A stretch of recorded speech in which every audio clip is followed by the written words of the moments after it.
So we're here with Jane, and Jane's gonna tell us what she's doing with these coriander.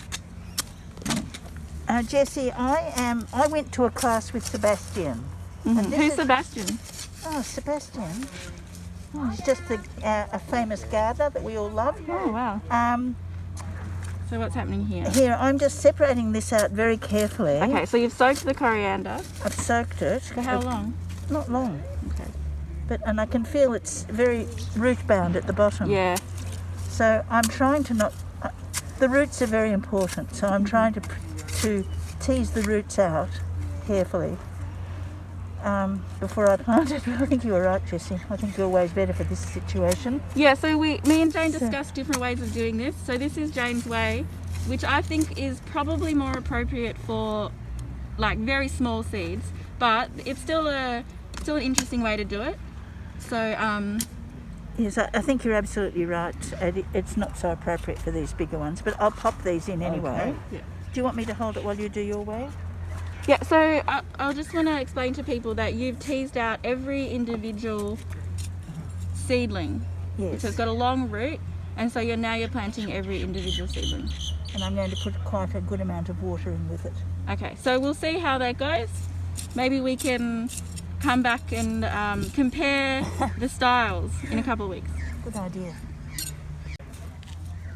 Okay, so the style that I would do, and my style is kind of what you would do if you just had so many seedlings, is I would consider each of these little clumps as a little discrete unit. So I would take this whole clump here and I would just plant these together, and then as they grow I would snip off this whole little seedling until I had one seedling, and then I would let that whole seedling grow to be a full plant.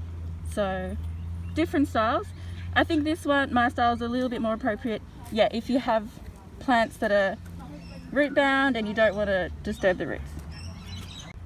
Okay, so Jane is doing it right now, separating the little clumps. Carefully. Yep. Trying not to break the roots too much. So make these into two clumps then, like that? Yeah. Yep. Okay, good. So Jane is going to plant out each of these clumps together, and the roots have been disturbed a little bit, but not as much as before. So got a little clump, and then yeah, we'll just snip those off, water them in well, snip those off as they grow. We could even snip off a couple now if we thought they were a bit too crowded. But I'll just show you an example of what happens if you don't snip off in time. So sometimes when the plants are seeded too close together, which nurseries often do because they want to, show a bushy plant, and then people don't snip them off enough. So something like this is sorrel.